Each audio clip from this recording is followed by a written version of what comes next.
gran fuerza, porque los griegos se fiaron de la razón, pero no sabían por qué podían fiarse de la razón. La razón de por qué podemos fiarnos de la razón nos la enseñó el cristianismo. Podemos fiarnos de la razón porque el mundo es razonable, porque ha sido pensado por alguien muy inteligente que lo ha hecho. Y por lo tanto todo lo que existe es razonable. Y como yo soy racional, puedo conocer con certeza eso que existe que es razonable. Puedo conocer en qué consiste todo lo que existe. Puedo conocer, por ejemplo, en qué consiste ser un ser humano, que es lo que los clásicos llamaban la naturaleza humana. Y en consecuencia puedo conocer con certeza que hay cosas que son siempre buenas porque permiten ser una buena persona, y que hay cosas que son objetivamente malas porque nunca ayudan a ser una buena persona. Y así además se entiende que sea bueno o malo para ser una buena persona no es algo que decido yo, es algo que aprendo mirando a los seres humanos. No lo creo yo, se deriva de lo bueno que hay en los seres humanos, que si se respeta y se cultiva da lugar a ser bueno, y si no se respeta y no se cultiva da lugar a ser mala persona. Una vez más, hay criterio, se puede discernir, se puede distinguir lo valioso de lo no valioso. Y por lo mismo, el derecho romano intuyó que había cosas buenas naturalmente, lo justo natural, pero no sabía por qué. El por qué hay cosas que son objetivamente buenas y dignas de respeto también nos lo enseñó el cristianismo. El mundo es bueno porque ha sido querido por un Dios creador en su inicio. Llevamos el sello del amor de Dios en lo que somos, y por eso somos cosas valiosas todos. Al margen de lo que hagamos, somos intrínsecamente valiosos, dignos de respeto. Esa confluencia de la fe griega en la razón, de la intuición romana sobre lo justo natural, y esa visión del mundo que se deriva de la existencia de un Dios creador, es lo que ha construido la civilización occidental. Y por eso, como les decía, esta es una civilización que se ha comprometido con la causa de la justicia y con el humanismo. Y por eso también es en esta civilización en la que se ha hecho ciencia, la única. En otras civilizaciones como la China, por ejemplo, ha habido técnica, pero nunca ciencia. Porque para hacer ciencia hay que creer que el mundo es razonable, que responde a regularidades que son estudiables. Y por lo tanto, donde no se ha creído que el mundo era razonable, porque se creía en el eterno retorno, en la reiteración de la historia, como en las civilizaciones orientales, no se intentó nunca hacer ciencia. Pero como en Occidente estábamos convencidos de que el mundo es razonable, nos hemos puesto a razonar sobre el mundo, que eso es la ciencia. Y por eso nuestra civilización al final ha tenido una expansión mundial, porque es una civilización que ha aportado calidad humana, conocimiento de la naturaleza como ninguna otra. También en ocasiones, porque la historia humana está transida por la libertad de los hombres, con retrocesos parciales, con oscurecimientos de esta claridad de ideas.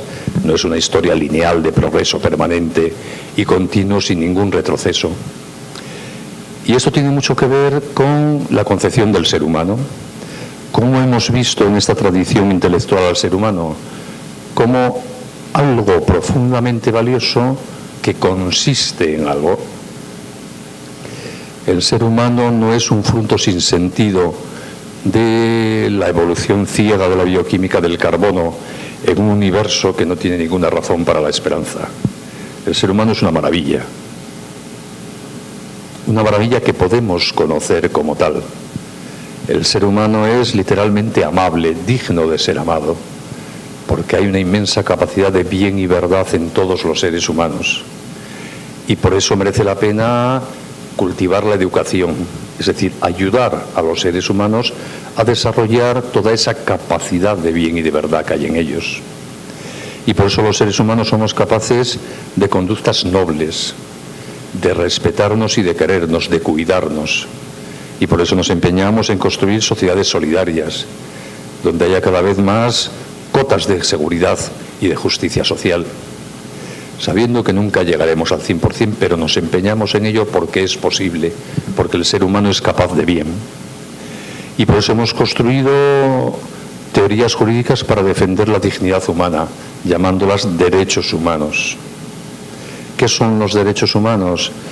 Toda esa capacidad de bien que hay en el ser humano sectorializada. Como podemos vivir, derecho a la vida. Como podemos hablar, derecho a libertad de expresión ideológica. Como podemos creer, derecho a la libertad religiosa. Como podemos poseer, derecho de propiedad. El mundo de los derechos humanos no es un mundo de meras voluntades, de deseos. Es un mundo de convertir en algo digno de protección lo mejor que el ser humano puede sacar de sí mismo. Y por eso, por ejemplo, el sexo, y voy acercándome al tema de la ideología de género, tiene mucha importancia, porque los seres humanos somos sexuados, que es un tema muy importante. Si uno mira objetivamente, sin prejuicios, a los seres humanos, ¿qué ve? Ve hombres y mujeres y no hay otra cosa. En términos científicos todos somos XX o XY y no hay otra cosa. Lo cual quiere decir que la respectiva feminidad y masculinidad a los seres humanos nos constituye, se identifica con nosotros mismos. No hay humanos que en un momento determinado se convierten en mujeres y otros que en un momento determinado se conviertan en hombres. Son hombres o mujeres, no hay otra cosa. No hay un humano prefemenino o premasculino. Por lo tanto, a nosotros la sexualidad nos define, nos constituye, es lo que somos. Solo hay dos formas de ser un ser humano, ser hombre o ser mujer. Y por eso mismo, quien banaliza su sexualidad está banalizando su persona. Quien banaliza o trivializa o instrumentaliza la sexualidad de los demás está banalizando, instrumentalizando, trivializando a las personas de los demás, porque no se puede distinguir la sexualidad de la persona. Así de trascendente y relevante es la sexualidad. Y eso que somos, chico o chica, hombre o mujer, no es algo que cada uno construye, es algo que nos es dado. Lo somos. Y lo somos desde la primera constitución de la primera célula del cigoto, cuando se unen el óvulo y el espermatozoide. Por lo tanto, no lo hemos decidido nosotros. Es una combinación genética que hace que esa primera célula ya sea XX o XY. Y eso para siempre, no se puede cambiar. Incluso lo que hoy se llaman operaciones de cambio de sexo no son operaciones de cambio de sexo, porque es imposible cambiar el sexo. Con tratamientos hormonales y quirúrgicos uno puede cambiar la apariencia externa de sus órganos genitales. Pero esos órganos genitales cambiados son de células XX o XY que tenías antes, porque no se puede cambiar. Yo hormonándome puedo tener pechos al estilo femenino, pero esos pechos están hechos de células masculinas porque yo no tengo otras células ni puedo tenerlas. Y una mujer quirúrgicamente puede ponerse un pene, pero ese pene está hecho de células femeninas porque una mujer solo tiene células femeninas. Por eso el cambio de sexo literalmente no existe. Se puede transformar la apariencia externa del cuerpo, pero sigue siendo un cuerpo XX o XY, de hombre o de mujer. Por eso la civilización occidental ha respetado mucho siempre y ya ha tenido el prejuicio de exigir que se respeten los datos de hecho, lo que somos. Porque cuando el legislador se atribuye la competencia de redefinir la realidad, caemos en el totalitarismo.